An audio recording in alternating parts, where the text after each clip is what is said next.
En las majestuosas avenidas de la capital, donde el asfalto brilla con el reflejo de neones y los rascacielos perforan el cielo como agujas de cristal y acero, vivía un hombre cuyo nombre resonaba con el eco del poder y la opulencia: Alexander Kellen. Alexander no era solo rico, era la personificación misma del éxito desmedido, un arquitecto financiero que había tejido su imperio con hilos de oro y una ambición despiadada. Desde su ático en el piso 50, con vistas panorámicas que convertían la metrópolis en un tapete de luces distantes, Alexander creía que el mundo era una vasta máquina diseñada para servir a sus deseos y que la única moneda de valor era aquella que él acuñaba con sus decisiones. Su vida era una sinfonía de exclusividad: trajes de seda italiana, vehículos que desafiaban la velocidad y una agenda repleta de tratos multimillonarios que solidificaban aún más la barrera infranqueable que había levantado entre él y el resto de la humanidad. Su ego era tan grande como su fortuna, alimentado por la constante adulación de sus empleados, socios y un círculo social que solo buscaba absorber un poco del brillo de su éxito. Para Alexander, la pobreza no era una circunstancia desafortunada, sino una elección, un fallo de carácter que denotaba falta de visión y esfuerzo, y por lo tanto, merecía su desprecio más frío y su burla más condescendiente. Esta arrogancia no era un defecto ocasional, sino el cimiento de su personalidad. Una mañana, mientras Alexander se dirigía a una reunión crucial, su chofer, un hombre discreto y casi invisible, detuvo el Maybach a la entrada de un café exclusivo. Alexander, sumido en la revisión de documentos en su tableta de última generación, alzó la mirada por un instante. Fue en ese momento fugaz que su camino se cruzó, de la manera más trivial y al mismo tiempo más significativa, con el de una mujer. Ella estaba sentada en un banco de piedra frente a la acera, envuelta en ropas gastadas que la protegían pobremente del frío matinal. Su rostro, surcado por las líneas profundas de la preocupación y la fatiga, no era el de una mendiga, era el rostro de alguien que lucha con dignidad contra una marea constante de adversidad. Se llamaba Elena. Tenía un pequeño puesto improvisado a su lado, una manta raída sobre la que se apilaban unos cuantos muñecos de trapo confeccionados con retazos de tela reciclada y mucha imaginación. Su mirada no era de súplica, sino de concentración, pues sus manos ágiles y expertas no dejaban de coser los últimos detalles de un pequeño oso de peluche, una obra de arte humilde nacida de la necesidad y la habilidad. Alexander, al verla, sintió un escalofrío de repulsión, no por la suciedad, sino por lo que él percibía como la ineficiencia de su esfuerzo. ¿Muñecos de trapo? En medio de una era digital y de lujo, para él era la quinta esencia de la futilidad. Bajó del coche y al pasar junto a ella, la tentación de menospreciarla fue demasiado fuerte. Su chofer le abrió la puerta del café, pero Alexander se detuvo a 1 metro de Elena. Con una sonrisa sardónica que solo sus labios conocían, se dirigió a ella con un tono que mezclaba la falsa cortesía con el desprecio más afilado. «Disculpe, señora, ¿de verdad cree que alguien en esta parte de la ciudad, en pleno siglo XXI, va a gastar su tiempo o su dinero en esos remiendos? Son lindos, lo admito, pero el mundo se mueve con tecnología, no con hilo y aguja. ¿No se le ocurrió buscar un trabajo de verdad, algo que aporte valor real en lugar de esto?» Las palabras de Alexander eran un golpe calculado, no buscando una respuesta, sino buscando reafirmar su propia superioridad. Elena levantó la vista. Sus ojos, a pesar de su edad y el cansancio acumulado, brillaban con una luz serena y profunda, la luz de quien ha visto más dolor del que el dinero puede comprar y sabe que hay valores que trascienden el precio. Ella no se inmutó, no mostró ira ni vergüenza, solo una calma que desarmó momentáneamente la crueldad de Alexander. «Señor», respondió con una voz suave pero firme, que contrastaba con el bullicio de la avenida. «Mis remiendos, como usted los llama, alimentan a mis nietos. Y el valor real, el que no se compra, es el que se pone en las manos y el corazón al crear algo. Quizás usted tiene mucho, pero le falta la visión para ver la belleza en lo pequeño y la necesidad en lo que no brilla. El dinero le da muchas cosas, pero parece que le ha quitado la humildad y la perspectiva. Alexander se quedó petrificado por un segundo. No estaba acostumbrado a que le contestaran de esa manera, y mucho menos a que cuestionaran su visión. Su rostro se enrojeció, no de vergüenza, sino de pura ira y frustración por la insolencia de la mujer. Quiso replicar, humillarla de nuevo, pero la mirada de Elena, que ahora volvía a sus muñecos con una paz inquebrantable, lo detuvo. Era como si su alma, revestida de millones, fuera por un momento más pobre que el espíritu de esa mujer en la calle. Sacudió la cabeza con desprecio, murmurando algo sobre la ceguera de la pobreza, y entró en el café, donde el aroma a café gourmet y la música de fondo amortiguaron el recuerdo de la interacción. Pero la semilla de la respuesta de Elena se había plantado, aunque Alexander se esforzó por ignorarla. Durante la reunión, sus pensamientos divagaron. La imagen de los muñecos de trapo y la serenidad de la mujer interrumpían los gráficos y las cifras. Para sofocar esa molestia, esa punzada de algo que no entendía, decidió intensificar su desprecio. Hizo un chiste cruel sobre la economía del trapo en medio de la sala de juntas, haciendo reír a sus socios, quienes, sin saber el contexto, aplaudieron su ingenio. Alexander creyó haber eliminado el incidente, haberlo relegado al basurero de las insignificancias. No sabía que el universo, o como Elena lo llamaría, la providencia, ya había iniciado un plan meticuloso para enseñarle que la riqueza y el respeto son dos activos que no siempre viajan juntos, y que una lección de humildad a menudo viene disfrazada de catástrofe personal y económica. La soberbia de Alexander Kalen estaba a punto de encontrar su contrapeso. Su imperio, construido sobre cimientos de oro y desdén, se preparaba para tambalear, no por un error de cálculo, sino por una fuerza mucho más antigua y poderosa que cualquier estrategia financiera, la fuerza del destino que busca equilibrar las almas y revelar la verdadera naturaleza del ser humano. La caída sería tan espectacular como su ascenso, y el catalizador, una mujer humilde con un puesto de muñecos de trapo. El escenario estaba listo para la lección más profunda de su vida, una que no se aprendería en una sala de juntas, sino en el frío abrazo de la pérdida y la necesidad. Alexander Kalen había entrado en el café exclusivo, pero la imagen de Elena y la punzada de su réplica permanecieron como una astilla invisible bajo la piel de su vanidad, un recordatorio molesto que él intentó aplastar con una inmersión aún más profunda en el frenesí de su éxito. La siguiente semana fue un torbellino de transacciones, una danza vertiginosa con miles de millones de dólares.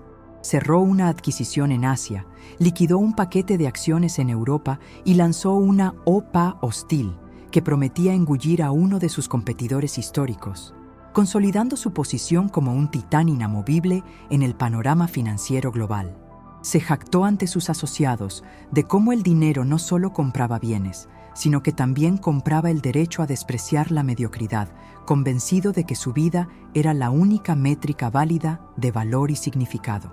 Sin embargo, en el ápice de esta racha de triunfos, la rueda del destino, a menudo silenciosa y paciente, comenzó su giro inexorable. El catalizador de su caída no fue un error de cálculo en un balance, sino un acto de traición orquestado por su confidente más cercano, un hombre llamado Marcus, que había sido el estratega silencioso detrás de muchas de las victorias de Kalen, y que había acumulado durante años un resentimiento venenoso por el trato siempre condescendiente de Alexander. Marcus, sabiendo que Alexander había invertido casi el 70% de su capital líquido en un proyecto de infraestructura futurista en un país políticamente inestable, movió sus piezas con precisión de relojero. Filtró información crítica a los medios sobre la inestabilidad política real del país y simultáneamente manipuló un algoritmo de trading de alta frecuencia que Alexander utilizaba para maximizar las ganancias a corto plazo, creando una burbuja artificial de euforia antes de pincharla con una venta masiva y coordinada de acciones. La noticia estalló un martes por la tarde. Lo que comenzó como un pequeño rumor en el mercado de valores se convirtió en un pánico bursátil en cuestión de horas. El proyecto de infraestructura, que era la joya de la corona del imperio Kalen, se vino abajo cuando el gobierno extranjero, ante las revelaciones de inestabilidad y corrupción, congeló los activos y rescindió los contratos. En la sala de operaciones, que habitualmente era un templo de eficiencia fría, se desató el caos. Alexander, observando cómo miles de millones se esfumaban en gráficos rojos parpadeantes, sintió un terror gélido que nunca había experimentado. Gritaba órdenes a sus corredores, exigía explicaciones, pero la velocidad del colapso era inhumana, incontrolable. Marcus, quien se había asegurado de cubrir sus propias espaldas y salir limpio de la debacle, simplemente le entregó su renuncia con una sonrisa que era una mezcla de lástima y triunfo. «Lo siento, Alexander», dijo, su voz carente de emoción, «pero pusiste todo en una cesta de cristal y tu arrogancia siempre fue la mano temblorosa que la sostenía. Esa traición, más que la pérdida financiera, fue el primer golpe real a la identidad de Alexander. El hombre en el que confiaba como en su propia sombra lo había apuñalado por la espalda, revelando que la lealtad, para la gente como él, era simplemente otra mercancía que se compraba hasta que el precio era demasiado alto. En los días siguientes, el imperio de Alexander Kellen se desintegró con una rapidez espantosa.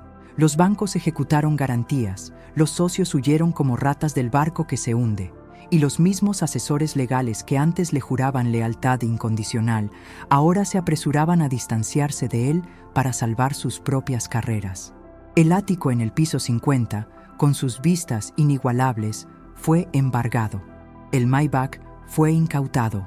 Sus cuentas personales fueron congeladas en medio de investigaciones de fraude e irregularidades financieras. La exclusividad de su vida se convirtió en una exclusión absoluta. Las llamadas dejaron de entrar. Los meseros en sus restaurantes favoritos dejaron de reconocerlo.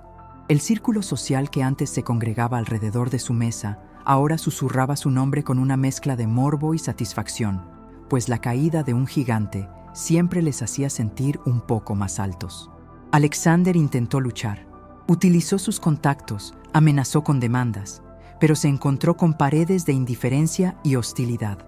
El poder del dinero residía en su presencia, y sin él, Alexander Kellen era solo un nombre manchado en las portadas de los diarios. Un paria, un espectáculo. Su nombre, que antes era sinónimo de éxito, se había convertido en un epíteto para la ruina. La humillación alcanzó su clímax la noche en que tuvo que abandonar el ático. 2 oficiales de policía, tan indiferentes a su súplica como él lo había sido a la de los demás, lo escoltaron fuera. Lo único que pudo llevar consigo fue una pequeña maleta de mano con unos pocos efectos personales y el reloj de pulsera que aún no le habían incautado. Al descender en el ascensor de mármol, el mismo ascensor que había tomado miles de veces, sintiéndose amo del universo, Alexander vio su reflejo. Un hombre con un traje de miles de dólares, ahora arrugado, con la mirada vacía, despojado de toda su aura de invencibilidad. Al salir a la calle, el contraste entre su estado actual y el bullicio de la vida nocturna era ensordecedor. Se encontró en la acera, solo, con el frío de la noche calándole hasta los huesos, exactamente en el mismo distrito de lujo donde días antes se había burlado de Elena. La calle, antes su alfombra roja, ahora parecía un vasto y hostil desierto. Las luces de los neones que antes celebraban su triunfo, ahora se burlaban de su miseria. Se sentó en un banco de parque, el mismo tipo de banco de piedra donde había encontrado a Elena, y por primera vez en años, Alexander sintió el peso de la soledad real, la que no se podía llenar con fiestas o transacciones. El lujo se había ido, y con él, el propósito y la identidad que había construido sobre esa base frágil. Mientras el frío lo envolvía, las palabras de la mujer sobre el valor real y la falta de humildad resonaron en su mente con una claridad espantosa. En ese momento, Alexander Kellen no era diferente de cualquier otro desamparado de la ciudad. Era, de hecho, más pobre que muchos, porque había perdido no solo su dinero, sino también su alma, y la lección apenas había comenzado. La noche se cernía sobre él, una inmensa y silenciosa testigo de la caída de un hombre que creía que todo era suyo y que ahora se quedaba sin nada. La crudeza de la noche y el silencio punzante de la indiferencia se convirtieron en los nuevos compañeros de Alexander. un contraste brutal con el mármol climatizado y el terciopelo insonorizado a los que estaba acostumbrado. El reloj de oro en su muñeca, el último vestigio de su antigua vida, pesaba ahora como un ancla de vergüenza y servía como un irónico marcador del tiempo que se deslizaba sin piedad sobre su desgracia. Había pasado de ser el hombre que controlaba el tiempo de los demás a ser un simple espectador, un fantasma vagando por las calles que antes le rendían pleitesía. Sus primeros días en la indigencia fueron una sucesión de errores patéticos, pues su cuerpo y su mente, acostumbrados a la comodidad extrema, no sabían cómo negociar la supervivencia básica. Intentó usar su traje de diseñador como escudo de dignidad, pero solo conseguía atraer miradas de desdén o de burla. Era un disfraz gastado que anunciaba un fracaso colosal. Buscó refugio en parques públicos, bajo puentes, lugares que hasta entonces solo habían existido en las noticias de la noche o en las estadísticas que él ignoraba con desprecio. El hambre, una sensación que había conocido únicamente en teorías de mercado o en dietas voluntarias, ahora era una realidad lacerante y constante que le recordaba a cada minuto su nueva y precaria posición en el mundo. El frío se filtraba por sus ropas finas y la falta de sueño constante lo hacía alucinar con la calidez de su antigua cama. En un momento de desesperación, Alexander intentó contactar a viejos conocidos, socios de golf, mujeres que había cortejado con regalos costosos. Utilizó un teléfono público, un artefacto que ni siquiera sabía que seguía existiendo. Cada llamada era una humillación en cámara lenta. La recepcionista de su antiguo club social colgó al escuchar su voz. Un ex socio le dijo sin rodeos que se mantuviera alejado, advirtiéndole que su nombre era tóxico y que su ruina podría salpicar a cualquiera que se asociara con él. La lealtad que él había creído comprar resultó ser tan volátil como el mercado de valores. Se dio cuenta, con una claridad dolorosa, de que su valor nunca había residido en Alexander Kellen como persona, sino en Alexander Kellen como la fuente inagotable de riqueza y poder. Al verse despojado de esa identidad, se quedó sin rostro. El espejo que le devolvía el reflejo de un hombre sucio y con barba incipiente ya no le pertenecía. Era un extraño al que no podía reconocer. El orgullo, esa armadura que lo había mantenido erguido durante toda su vida, se estaba oxidando bajo la lluvia ácida de la realidad, abriendo grietas por donde se colaban la vulnerabilidad y por primera vez una pizca de empatía. Empezó a observar a otros indigentes, a los que antes ignoraba como si fueran parte del mobiliario urbano, y se dio cuenta de que cada uno tenía su propia historia, su propia caída. Ya no eran una masa anónima de fracaso, sino compañeros en la miseria, y el muro invisible que él había construido para separarse de ellos se había derrumbado por completo. La providencia, o quizás el destino, lo condujo de vuelta a los aledaños de su antigua oficina. Alexander se acurrucó en un portal, buscando resguardo de una llovizna persistente, y fue allí donde sus ojos se posaron de nuevo en el banco de piedra. Y en el banco de piedra, en el mismo lugar, estaba ella, Elena. El pequeño puesto de muñecos de trapo seguía allí, y sus manos, firmes e incansables, seguían cosiendo bajo la luz amarillenta de un farol callejero. El contraste entre la miseria de Alexander y la tranquila laboriosidad de Elena era un golpe al estómago. Él, con toda su educación y capital, se había derrumbado. Ella, con solo sus manos y retazos de tela, seguía creando y subsistiendo. Sintió un nudo en el estómago, una mezcla de vergüenza profunda por su burla pasada y una extraña necesidad de acercarse. Había algo en la paz inquebrantable de Elena que le resultaba magnético en su tormento. Esperó, observándola durante un largo rato, temiendo su juicio, su rechazo. Finalmente, el frío y el hambre lo empujaron. Con la voz ronca y apenas audible, se acercó, arrastrando los pies como un mendigo recién llegado. «Señora», musitó Alexander, su cuerpo encogido bajo el peso de la humillación. «Disculpe que me acerque. ¿Me recuerda de hace unas semanas?» Elena levantó la vista de su costura. Sus ojos serenos recorrieron la figura de Alexander. No había sorpresa en su mirada, ni triunfo, solo una aceptación silenciosa. La vio con una claridad que le hizo comprender que ella ya había visto a través de su traje caro semanas atrás, y ahora veía a través de su barba incipiente. Ella sabía quién era y lo que se había convertido. «Sí, señor», respondió con esa misma voz suave y firme. «Lo recuerdo, el hombre que me dijo que mi trabajo no tenía valor real».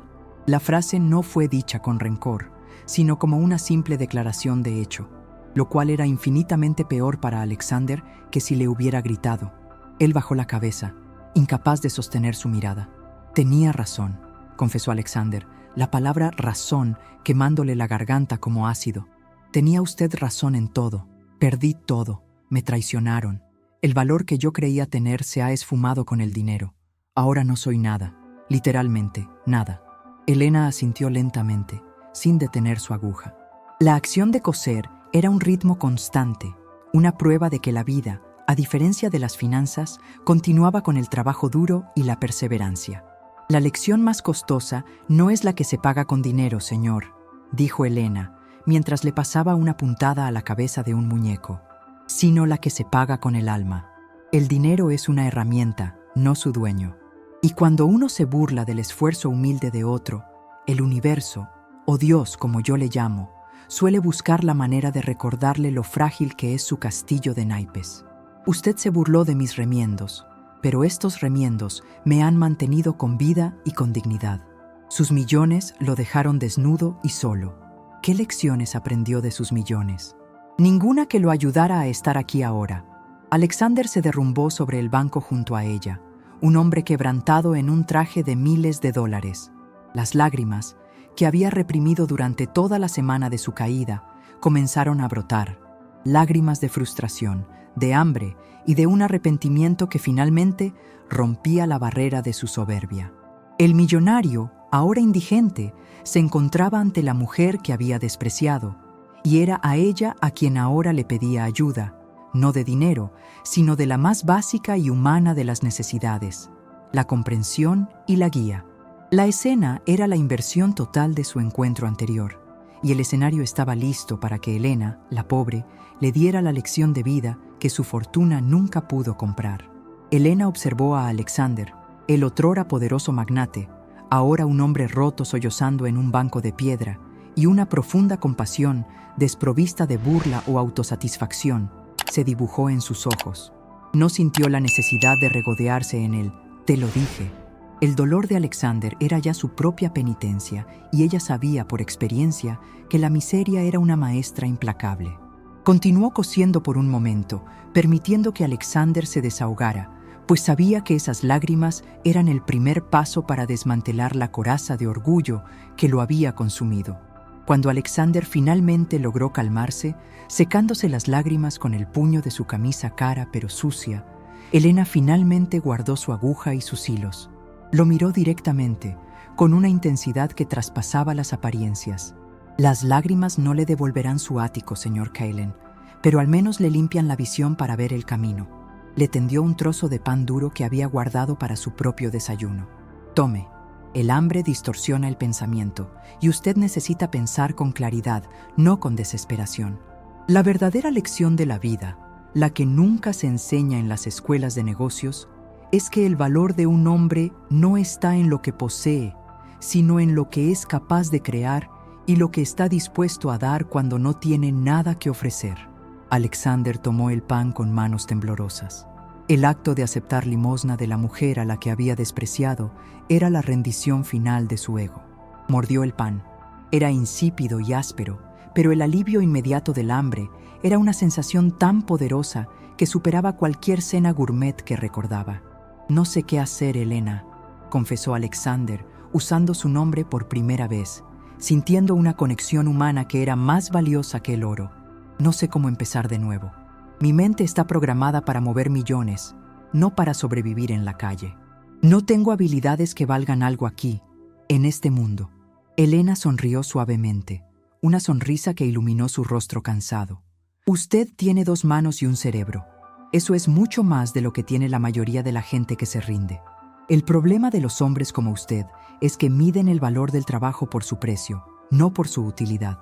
Ahora, el único valor que importa es la utilidad.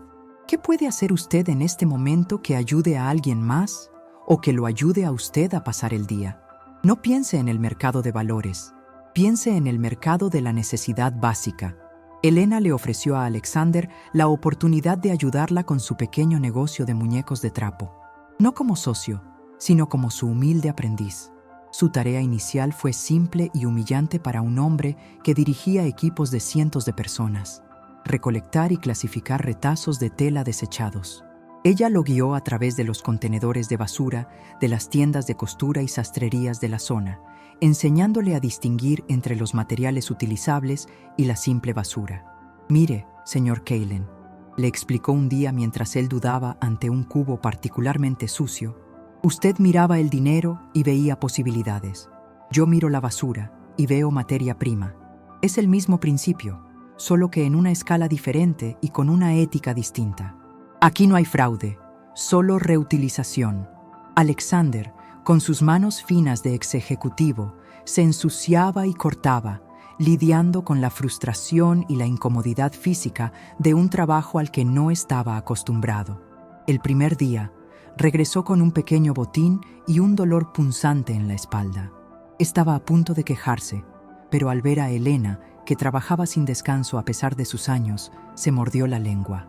Se dio cuenta de que su dolor era simplemente la protesta de un cuerpo mimado, no un obstáculo real. Durante las siguientes semanas, Alexander se sumergió en el ritmo pausado y exigente de la vida de Elena. Dormía en un albergue cercano que ella le había recomendado, usando el poco dinero que ganaba con la recolección de telas. El cambio en él era lento, pero palpable. Su arrogancia se transformó en una humildad silenciosa.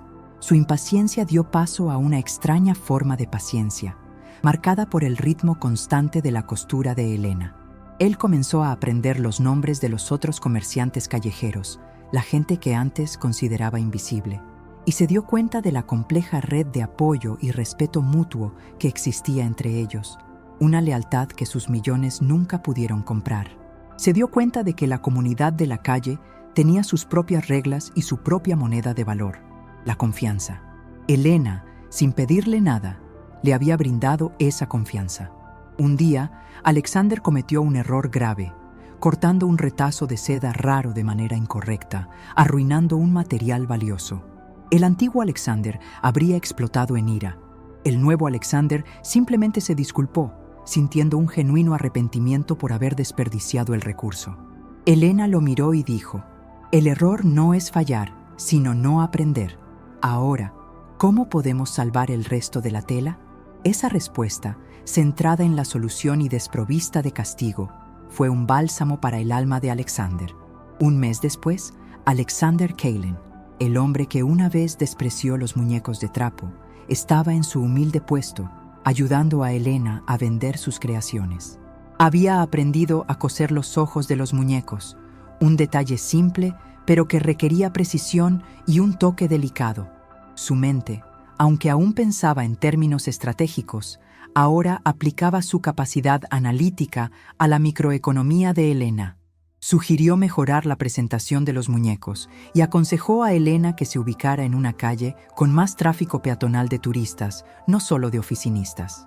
Elena se reía de sus estrategias de Wall Street aplicadas al trapo, pero aceptaba sus sugerencias, reconociendo el brillo intelectual que aún residía en él, ahora dirigido a un propósito más noble. Alexander no había recuperado su fortuna, pero había descubierto algo infinitamente más valioso: la dignidad que proviene del trabajo honesto y la satisfacción de ayudar a otros. Había aprendido a valorar el pan duro, el techo simple y la amistad genuina de Elena. La lección de Dios, como Elena la llamaba, había desmantelado su vida de lujo para reconstruir su carácter sobre los cimientos de la humildad y el verdadero valor humano, preparándolo para un giro inesperado que pondría a prueba no su riqueza, sino su recién adquirida humanidad. El invierno se cernía sobre la ciudad, trayendo consigo un frío cortante que hacía temblar las estructuras de cristal de los rascacielos y que calaba hasta los huesos de quienes vivían a ras de suelo. Para Alexander, la crudeza del clima era un recordatorio físico constante de su nueva realidad, pero ahora, sorprendentemente, ya no venía acompañado de la desesperación, sino de una extraña resiliencia. Había descubierto que el verdadero calor no provenía de una chimenea encendida en su ático, sino del simple acto de compartir una taza de té humeante con Elena en el banco, o de la satisfacción de ver cómo uno de sus muñecos encontraba un nuevo hogar. Su mente, antes consumida por las fluctuaciones de miles de millones, ahora se concentraba en detalles mundanos pero vitales. La mejor manera de asegurar la manta contra el viento, la ubicación más soleada para la mañana, o cómo reutilizar un trozo de lana aparentemente inservible. Elena no solo le había enseñado a sobrevivir, le había enseñado a ver el mundo, a apreciar la microbelleza y el valor intrínseco de cada objeto y persona, algo que su vida de lujo lo había cegado por completo. Un gélido martes por la tarde, mientras Alexander ayudaba a Elena a empacar sus muñecos antes de que la oscuridad se hiciera total, un evento inesperado irrumpió en su humilde rutina. Un vehículo blindado negro, de una marca que Alexander reconoció inmediatamente como sinónimo de seguridad y élite financiera, se detuvo abruptamente frente a su puesto. Del coche, escoltado por 2 imponentes guardaespaldas, emergió un hombre de traje impecable y porte autoritario, Jonathan Harding, uno de los pocos inversores de Wall Street que Alexander aún respetaba. Un hombre conocido por su astucia sin igual y su legendaria aversión a la publicidad. Harding caminó directamente hacia ellos. Alexander sintió un escalofrío que no era solo por el frío, sino por el recuerdo de su vida pasada y la vergüenza de ser descubierto en su degradación actual. Harding, sin embargo, no mostró sorpresa. Su rostro era una máscara de concentración profesional. Se detuvo ante Alexander, ignorando a Elena y los muñecos por un momento. Alexander Keilen, declaró Harding, con una voz profunda que sonó como un veredicto en la silenciosa calle. He estado rastreándote durante meses. Me tomó un tiempo creer los rumores, pero aquí estás, el exmagnate de las finanzas, vendiendo remiendos. La burla en su voz era leve, pero palpable. Alexander, sin inmutarse, se enderezó. La dignidad que había adquirido en la calle, sirviendo ahora como su única defensa. Ahora me gano la vida con trabajo honesto, señor Harding. Es más de lo que puedo decir de algunos de mis antiguos colegas. Harding rió, un sonido seco y sin humor. La humildad te sienta bien, Keilen, o al menos el disfraz. Pero no he venido a darte lecciones de moral. He venido a ofrecerte una salida, una oportunidad que solo tú puedes tomar. Harding explicó que la traición de Marcus, si bien fue devastadora para Alexander, había expuesto una debilidad estructural en el mercado de infraestructura que nadie más había percibido. Un vacío legal y un hueco de inversión que, si se explotaba correctamente y con una estrategia radicalmente diferente a la de su fracaso anterior, podría generar ganancias obscenas. El hecho es, Alexander, continuó Harding, bajando la voz hasta un susurro conspirativo. Eres el único hombre que conoce los errores de ese proyecto de infraestructura por dentro y el único con el conocimiento para desmantelar la red de Marcus. Necesito tu cerebro, no tu dinero. Te ofrezco un puesto de consultor estratégico en mi empresa, con un salario inicial que te permitiría comprar 20 de esos áticos mañana mismo. Olvídate de esta farsa, vuelve al juego. Pero hay una condición. Necesito una respuesta inmediata. Mañana serás un fantasma de nuevo. La propuesta de Harding era un terremoto. Representaba la llave de regreso a su antigua vida, la redención financiera, el poder que tanto había añorado. Alexander sintió la tentación como una corriente eléctrica, el viejo yo gritándole que agarrara la oportunidad, que se limpiara la suciedad y volviera a su trono. Miró a Harding, luego miró a Elena. Ella estaba de pie, con los ojos fijos en él, sin hablar, pero su expresión era una pregunta. ¿Qué has aprendido? Alexander tomó una respiración profunda, el aire frío llenándole los pulmones. Miró los muñecos de trapo, el humilde trabajo que le había devuelto su alma. Vio la mano de Elena, áspera por el trabajo constante, y recordó la calidez que esa mano le había ofrecido en su momento más bajo. Se dio cuenta de que la oferta de Harding no era un salvavidas, sino una prueba para ver si el hombre nuevo, humilde y con valores, era real, o si el viejo millonario arrogante seguía escondido bajo la barba. si aceptaba, volvería a la misma jaula de oro que lo había hecho despreciar a Helena y a todos los que no eran él. Perdería el valor que había ganado a costa de su fortuna. «Señor Harding», dijo Alexander, con una calma que lo sorprendió a sí mismo, «le agradezco su propuesta, pero no puedo aceptarla. Mi vida ya no se trata de mover miles de millones, sino de trabajar con propósito, de ayudar a una mujer que me ha enseñado más de lo que todos sus balances pudieron enseñarme. Mis manos están ocupadas en algo más valioso que su dinero». Harding parpadeó, la sorpresa cruzando fugazmente su rostro de piedra. «Estás cometiendo el mayor error de tu vida, Kellen. Esto es una locura, una estupidez». Alexander sonrió, una sonrisa genuina que nunca había sido capaz de mostrar como millonario. «Quizás, pero esta estupidez me ha dado una paz que sus millones nunca pudieron comprar. Que tenga una buena noche». Harding, al ver la absoluta seriedad en los ojos de Alexander, se dio cuenta de que el hombre había cambiado irrevocablemente. Se dio la vuelta sin decir una palabra más. Subió al coche blindado y se marchó tan rápido como había llegado. Alexander se quedó de pie, en silencio, y al mirar a Helena, ella le devolvió la mirada con una sonrisa de aprobación. La prueba había terminado, y había elegido la dignidad sobre la riqueza, pero el destino aún tenía una última, y quizás la más sorprendente, de las revanchas preparadas para Alexander y Helena. La partida del vehículo blindado de Jonathan Harding dejó un silencio denso y cargado en el aire gélido. Un silencio que Alexander y Helena compartieron como un entendimiento tácito de la trascendencia de la decisión que acababa de tomar. Alexander, al rechazar la oferta de millones, no solo había rehusado volver a su antigua vida de opulencia, sino que había afirmado su nueva identidad, aquella que había sido forjada en la humildad y el trabajo manual al lado de Helena. Se sentó junto a ella en el banco. El frío ya no era un enemigo, sino un recordatorio de que estaba vivo y eligiendo su camino. Helena no lo felicitó con grandes palabras, sino con un simple gesto de calidez. «Hiciste lo correcto, Alexander».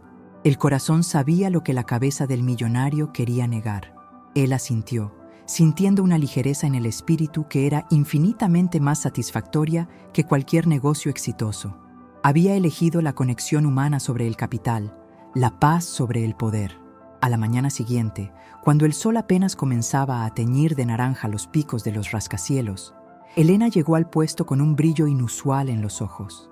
Sacó de su bolsa de mano no retazos de tela o un pedazo de pan, sino un sobre amarillento y arrugado que Alexander nunca había visto. «Alexander», comenzó Helena, su voz cargada de emoción, «hay algo que debí haberte mostrado antes, pero esperé el momento en que supieras quién eras realmente, no solo qué tenías. La lección tenía que completarse primero». Le entregó el sobre. Alexander, intrigado, lo abrió. Dentro había un certificado de depósito bancario, antiguo y algo descolorido, pero claramente legible, y una carta escrita a mano. Al leer el nombre del beneficiario en el certificado, Alexander sintió que el mundo volvía a girar bajo sus pies. El depósito estaba a nombre de Helena y era de una suma astronómica, más que suficiente para reabrir la antigua firma de Alexander y mucho más.